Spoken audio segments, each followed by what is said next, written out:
embarrassing because I know that they're controversial. But the thing is, they're my real thoughts and feelings, and it's a lot of them. And it's, I don't know, that's going to be an interesting journey because I'm finding my voice.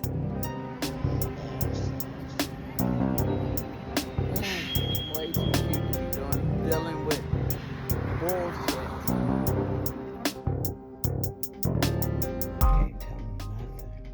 I am the Muse, and I am very excited because I am starting a new project here on YouTube, on my new YouTube channel.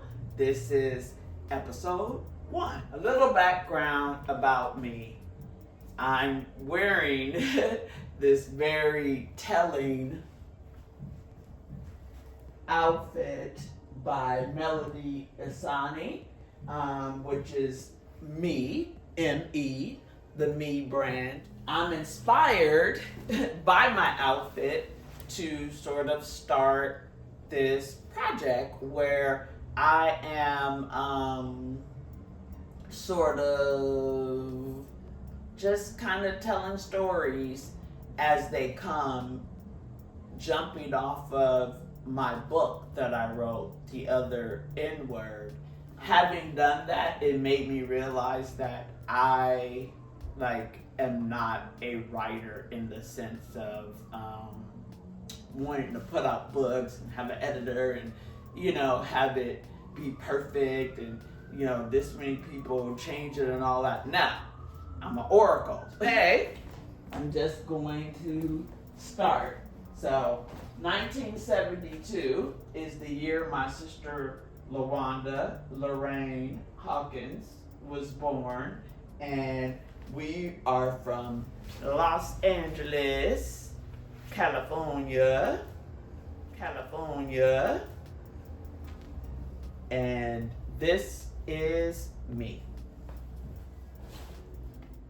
Chapter 1, in the beginning, all for a purpose. Perception versus reality. The story of my childhood is a great lesson in perspective. My sister, LaWanda, 1972, would always say that my claim to fame was being from the hood, while hers was making it out of the hood.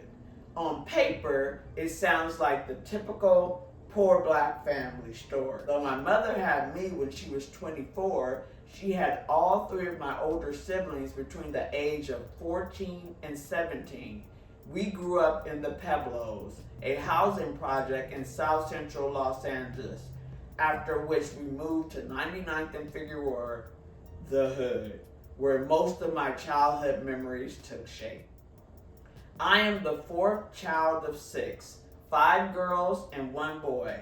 My brother Roderick is the oldest, and his father is Harry Holmes. Besides us 5 girls, Roderick has a whole other set of siblings on his father's side. Next, there is Juanita and LaWanda, both children of James Hawkins, who was killed by the police when they were kids. Then there's me, LaNora, Larita, and LaDonna. Our father is Leonard Speedy Williams, and besides us, he has 4 other children by other women. We grew up with 2 of them, Katrina and DeShannon, who are twins, who, by the way, are less than 2 months older than I am.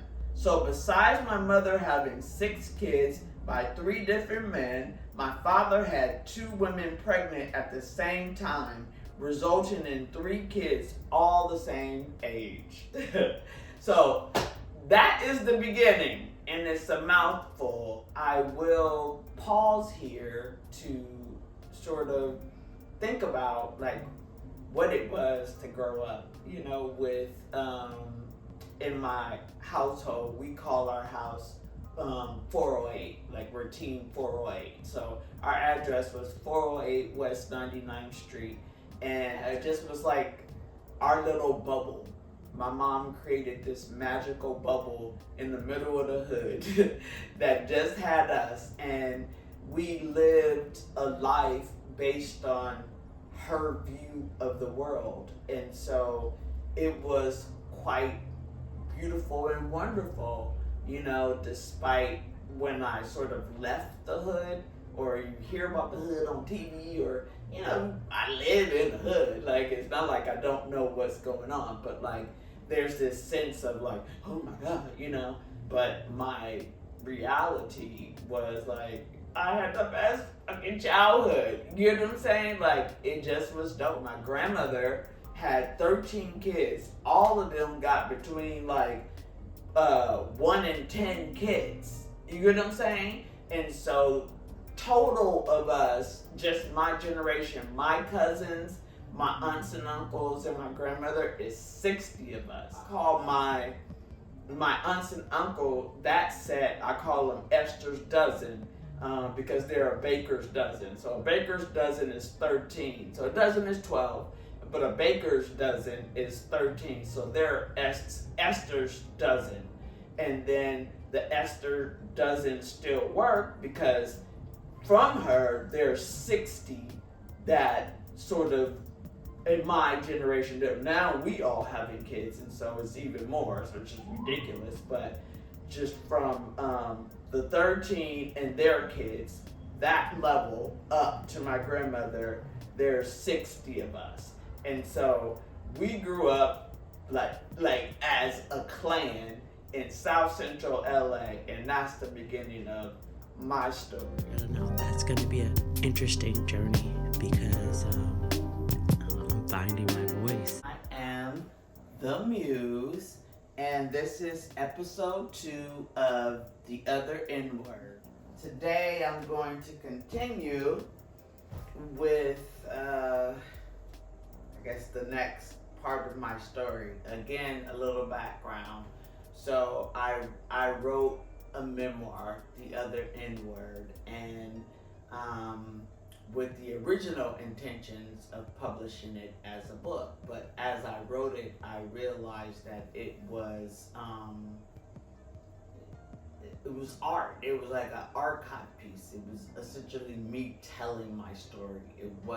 I had written it down, but it was not to be edited and, just made perfect and thought about and researched and double checked, and all this stuff that comes with publishing a book was not the purpose. My mother is the definition of a conundrum wrapped in an enigma. She is the 5th child of 13 born to my grandmother, Esther, or mother. She was born in Terrell, Texas, a small town outside of Dallas that was put on the map by Jamie Foxx. And she moved to LA when she was about 13 years old. Go figure that this naive country girl was pregnant within a year of moving to the big city. I think everyone would agree that my mom is the black sheep of the family. Usually this term applies to the bad seed, but my mom stood out for good reason. In a family full of colorful characters, she was the only one who never drank, smoked, did drugs, cursed, gossiped, etc. She is the ultimate goody two-shoes. Let my father tell it, she only let him have sex with her 3 times, and they have 3 kids together. Though she is the middle girl, she is definitely the matriarch of her family, always making sure everyone stays close and generally being the rock during hard times. Her perspective on life is without a doubt the start of my success in life. My earliest memories of my mom date back to when we lived in the projects. I remember random things like her sending us to church but never going herself. She would keep Katrina and DeShannon a lot, which was very commendable considering the circumstances. She was close to everyone in the projects, including Benji, a neighbor who became mentally ill after being hit by an ice cream truck, and who would terrorize the neighborhood with episodes of wild violence when the kids from across the train tracks would call out, "Benji ain't got no root beer." I remember that. She would get all the kids in the neighborhood together for Easter egg hunts and other huge group activities. I remember playing Duck Duck Goose and a Tisket a Tasket with at least 25 kids in the middle of the project's grassy area late into the evening. She was a strong, unifying force in the projects, and anyone who lived there at the time would remember her. And I remember many people crying when we moved. One of my strongest memories, one day I was sitting on my porch and there were other people there. I had to be about 6 or 7. For some reason, I decided to spit over the edge of the porch. Why did I do that?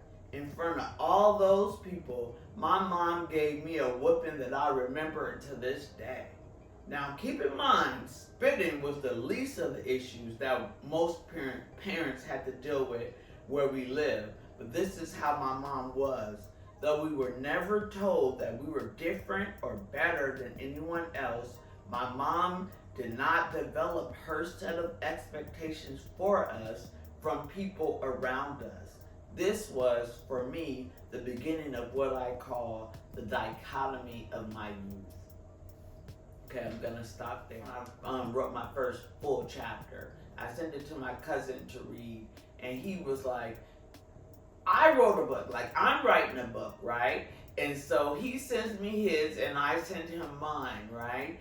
And it was such a scary parallel in what we had written. And so I just want to quickly read his section on that I feel like is a parallel to that. So he wrote about his mom. So that's how I thought about my mom. So you got to remember, there's the truth, and then there's your perspective as a child. So my perspective as a child is my mom is the black seed, and she can't do nothing wrong. She ain't never did nothing wrong. You know, that's my perspective. You know, that's what I know. And so this is what he wrote. My cousin Kenny actually passed away in April of 2019, and he had 10 kids, and his mama has 10 kids, my Auntie Pee-wee, and my Auntie Pee-wee passed away in 2009, if I'm not mistaken, 11/22/2009, and I think he's April 6th, 2019. As far as I can remember, my family was equipped to engage into conflict with whomever crossed them in a disrespectful manner. The strength that we as children viewed was immeasurable. The only thing that we feared as children was our parent and definitely God. Those days, our parents made ends meet by tooth and nail. Our folks wanted the best out of us and wouldn't settle for mediocrity. We were held to highest standards as if we was from another world in a different time. I'm figuring life in those days were the days that were cloudy, and the smoke would soon clear, and my reality would become the reason I chose to begin to type what I hope people will read across the world. Mom's was a slim, trim, bad to the bone, red bone, roller skating diva. That's how you introduce your mama. That's the difference between a boy and a girl in terms of how they feel about their mamas, right? I love my mama, but slim, trim, bad to the bone, red bone, roller skating diva, dang, okay. Her nickname is Pee-wee, and she's the 7th child of Esther, mother. Moms was born in Troll, Texas. The thing about Moms, she is a white sheep of her family. She and her mother don't communicate like most mothers and daughters would. I know for a fact that they are just alike because my grandmama is also the white sheep of her family. Their relationship is similar to me and my mother's. It's sad that all of us white sheep can't seem to get along. Mom's is no nonsense type. She'll take care of business accordingly. She will fight with the best of them, and she has always been the underdog that always have the last bark. Well, look at it this way. She's the seventh child of 13 children. She has 2 older brothers, 2 younger brothers, 4 older sisters, and 4 younger sisters. So the ideal of her being somebody's prey was unheard of. Mother did what she had to do to take care of her 13 seeds. In my heart, I know that Mom's was a recipient of that trait passed down through the family tree. That if my children need it, I need to find a way to make it possible. If the mission wasn't fulfilled, then it would be an imbalanced situation. So to survive was to be able to make it, and there was no other alternative.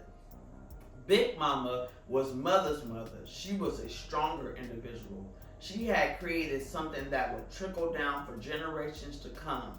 But it all comes with a valuable price tag. Death and all that fall under the process of migrating and trying to settle in a corrupt and demonic world. I remember the last time I saw her, and she really gave me a sense of belonging, to know that someone is there for you just because, with no ulterior motives. She was a warm-hearted person that didn't do no harm to anyone unless it was warranted. That's my Big Mama. Her objective had been accomplished. Her children had grown, and she achieved the American dream of purchasing a house, and soon the sun set on her and made her soul rest. He continues on, but you see how he spoke about his mama, and I spoke about my mom, and the ultimate mother is my grandmother, Mother, and then her mom is Big Mama. So, just in the scheme of jumping from that, you see in my first episode, I talk about sort of my siblings.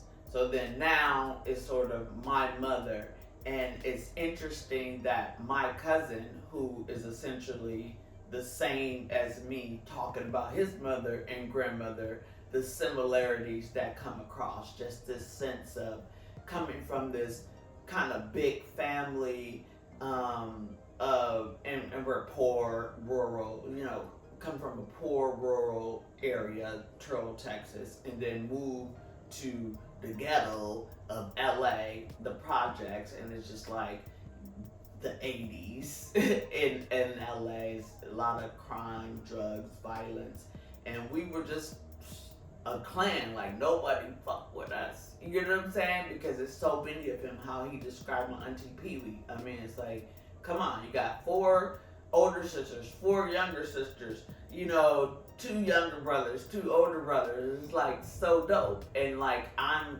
the same, right? So I have 2 older sisters, 2 younger sisters, and a big brother. And so all these parallels start to form in more detail who I am, who I was to become, who I am right in this moment as I speak to you. And I will end it there for today, and that is my mouthful. Thank you guys. I don't know, that's going to be an interesting journey because I'm finding my voice. This is episode 3 of The Other N-Word. So I'm just going to get into it, continuing to read from my memoir. Chapter 1 is called In the Beginning, All for a Purpose. Despite my humble beginnings, I do not remember a time when I did not believe that I would be successful. Even before I knew what success was, I was constantly told that I was smart or talented. I was consistently considered the teacher's pet, and even within my very large family, full of interesting nicknames like Footney, Natu, Poo Poo, Cookie, Pee-wee, mine was LaNord. The first time I ever thought about my future was when my 4th grade teacher, Mr. Savage, told me that I should be a lawyer. I had a very complicated relationship with Mr. Savage. Although he was a wonderful teacher, His encouragement of me led to me being called teacher's pet on an almost daily basis. This was not done in a mean-hearted way, but I did not like it. The reason he believed that this profession would be ideal for me was because I used my teacher's pet status to speak up for my classmates when they were in trouble. I would use my logic to get people out of trouble or reduce the punishment. At the time, I thought that I just liked to talk, but he saw something in this personality trait that planted a seed in my mind that has stuck with me until this day. Being argumentative, I decided that I was not going to be a lawyer just because Mr. Savage said so. Mr. Savage's class was a combination class that had both 4th and 5th graders. So on my first day of 5th grade, of course, I found out that Mr. Savage wanted to keep me in his class. I asked my mom to have me transferred to Mr. Willis's class, a teacher with a reputation for being strict and having high expectations. I loved Mr. Savage, but I wanted a new challenge, and my new class was right across the hall, so he could check up on me. Mr. Willis's class was where I first thought about what I believed success meant. He brought in one of his friends who was a neurosurgeon, and he wrote his salary on the chalkboard. I cannot tell you anything about how this man looked, what he said, why he was there, but I will never forget all them zeros. From that point, I was going to be a neurosurgeon. Never mind that I had no interest in medical school, only a rudimentary interest in science, and definitely no interest in not making money for 100 years while I studied to become a surgeon. Mr. Willis's class was like a different world. In Mr. Savage's class, I was singled out for my talents. In Mr. Willis's class, my talents were integrated to raise the bar for everyone. Mr. Savage trained me to compete against my peers. Mr. Willis trained me to be a collaborative learner. Mr. Savage taught me how to win with humility. Mr. Willis taught me that I was my only competition. Mr. Savage showed me that learning was fun. Mr. Willis showed me that learning was necessary. Mr. Savage helped me recognize my gifts. Mr. Willis helped me utilize those gifts. I believe that everything I needed to learn, I did so by the 5th grade. Everything since then has been an expansion on those important fundamentals. This is definitely a testament to Mr. Savage and Mr. Willis particularly, but all the wonderful teachers I was lucky enough to have prior to that. Mrs. Neely, Miss McKinney, and Mr. Larson all contributed to my insatiable thirst for knowledge, natural curiosity, and confidence in my abilities. Just as my mom made sure that my home base was secure, Holmes Avenue and 97th Street School provided me with a strong educational foundation. There was really something special about 97th Street School. Though it was simply one of the neighborhood public schools, somehow it either attracted fewer problem kids or fewer problems were tolerated. Whatever the reason, it was definitely different from the reputation of other schools in the area. I know this had a great deal to do with our wonderful principal, Mr. Barrett, after whom the school is now named. In a community where the absent father was par for the course, 97th Street School students were inundated with positive male role models. Besides Mr. Savage and Mr. Willis, I remember Mr. Slater, another 5th grade teacher, Mr. Barrett being omnipresent figures in our life.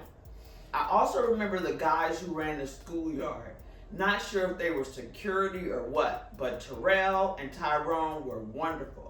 They were 2 young men from the neighborhood who really cared about us kids and kept us safe from the dangers that lurked outside the gates of the school. Drug addicts, rapists, kidnappers, older siblings, parents coming to fight students. Whatever we were warned about stayed off our campus, And Terrell and Tyrone would even keep kids after or walk them home to ensure their safety. For those of us feeling the emptiness left by our fathers, 97th Street School was a place where we could at least get the education, discipline, and encouragement, if not affection and love, that we lacked from a black male.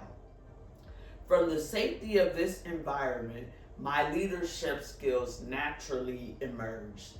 I never felt pigeonholed or isolated by the fact that I was considered smart. I was also athletic, one of the few girls who could kick the ball over the gate and kickball. I was funny, always holding court and keeping my friends in stitches, and I was even creative, going as far as presenting my 5th grade president nomination speech as a rap.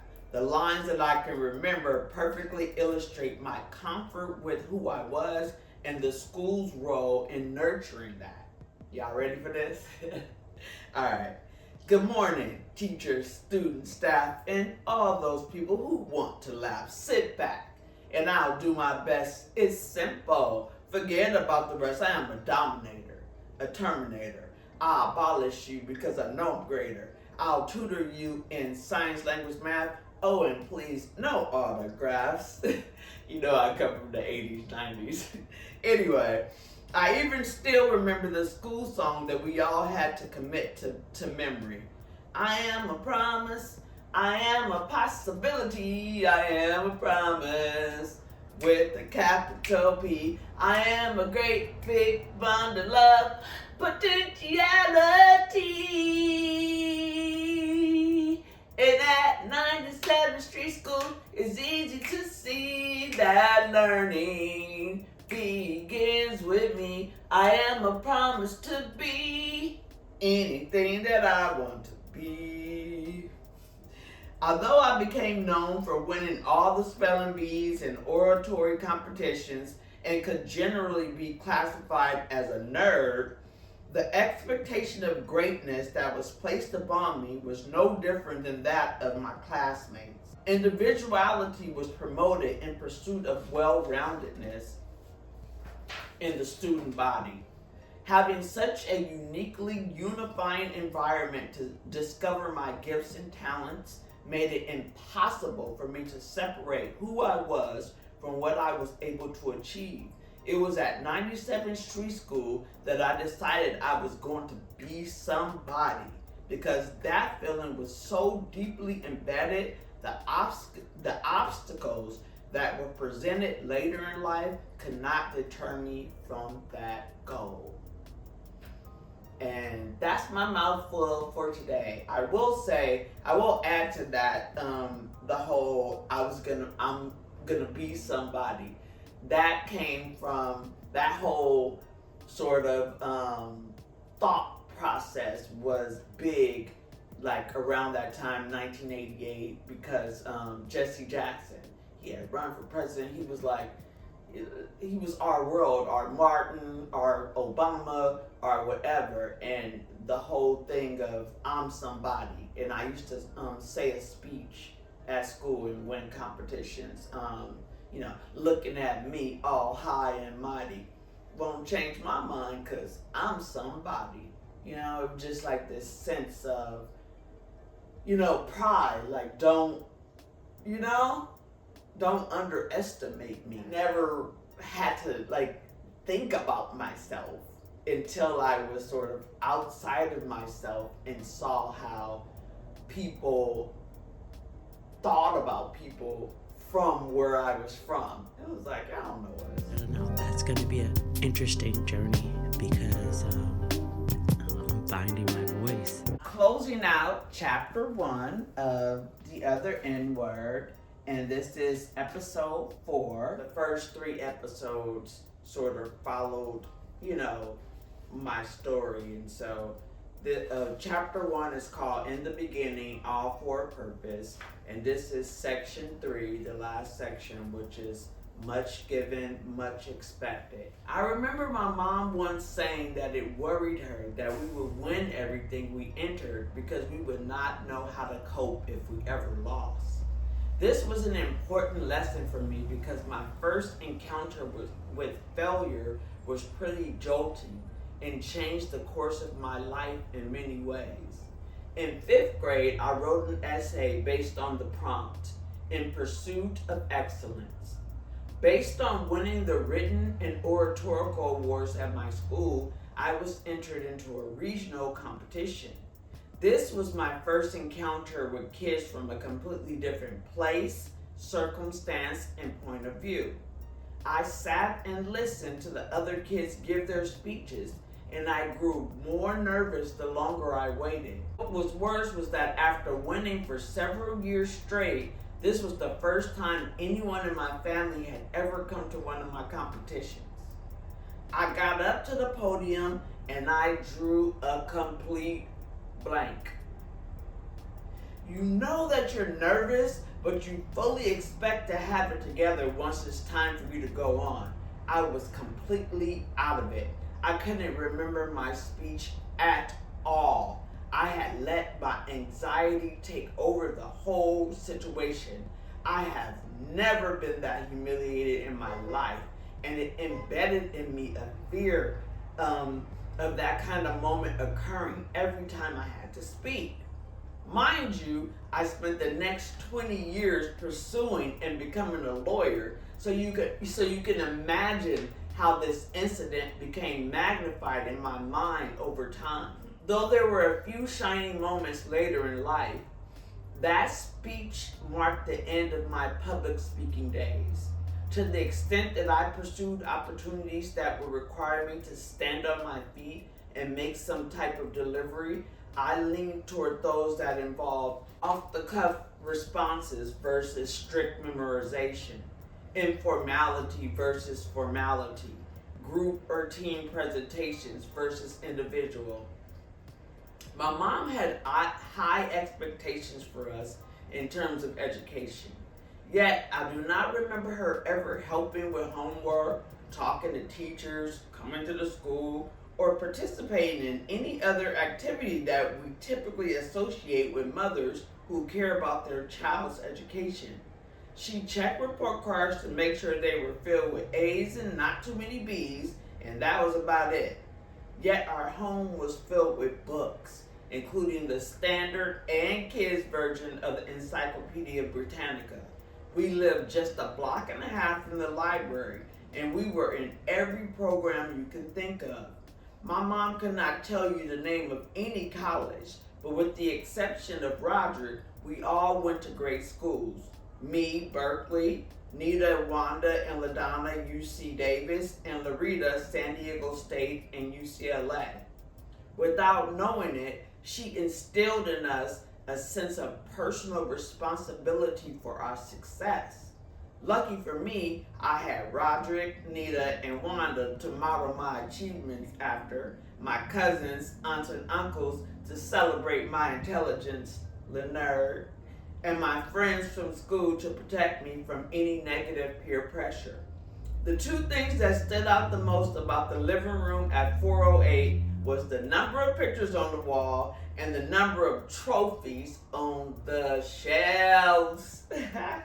At the time, I thought everyone had plastic on their couches and broken television sets that acted as stands for smaller working ones, so that did not stand out for me.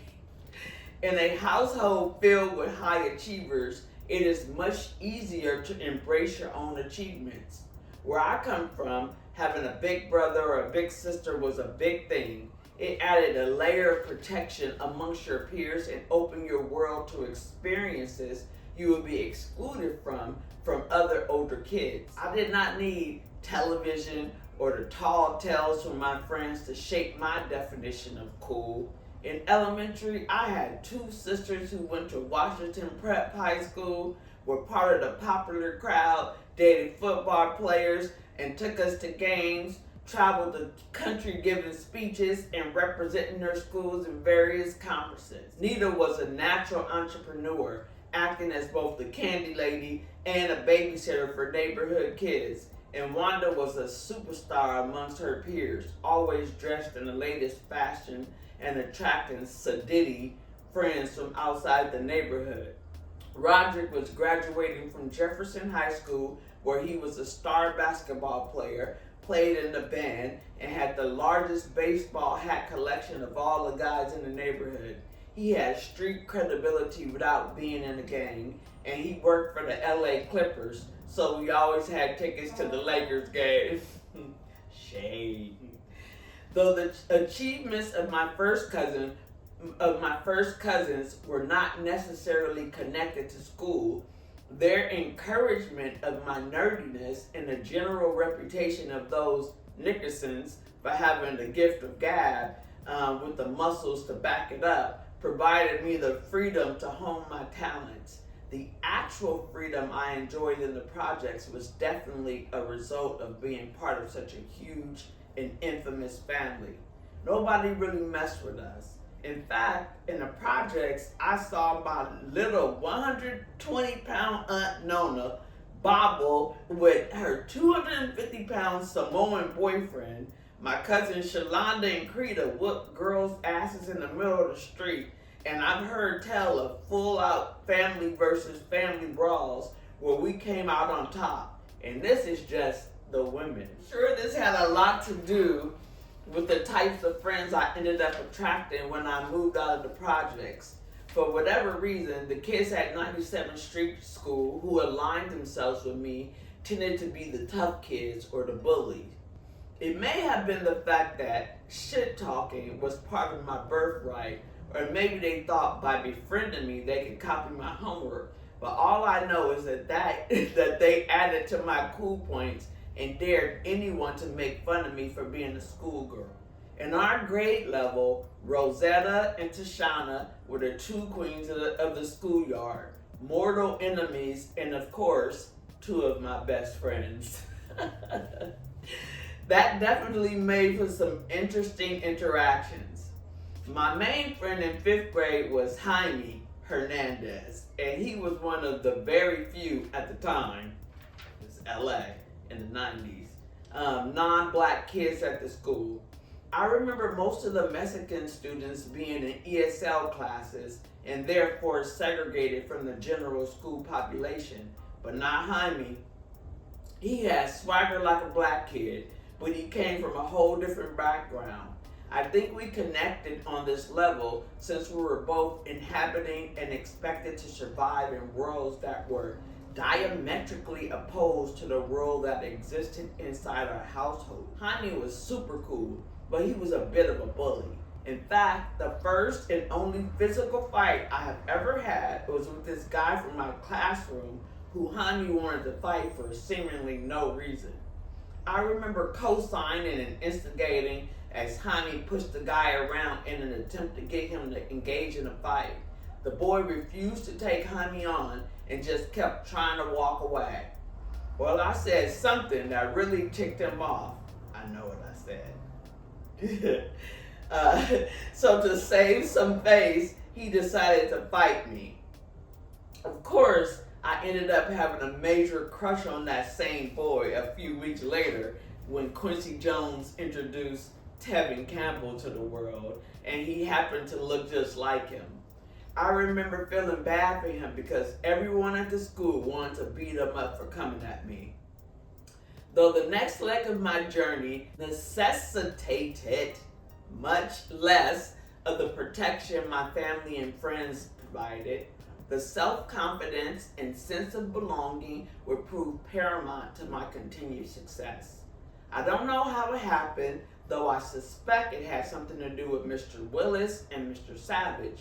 I was enrolled in the honors program at Gaspar de Portola Middle School, a highly gifted and talented magnet school in the San Fernando Valley. Though I had no clue before the first day of school, I was about to enter into a world that looked completely different than the one in which I inhabited for the first 10 years of my life. The intimidation I felt that day when I was forced to compete with students outside of my neighborhood and neighborhoods like mine would soon subside as I was singled out for a spot in this highly prestigious program.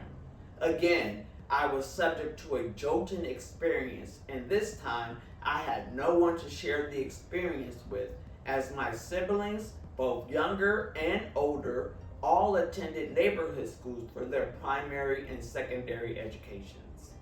And with that, that ends my chapter 1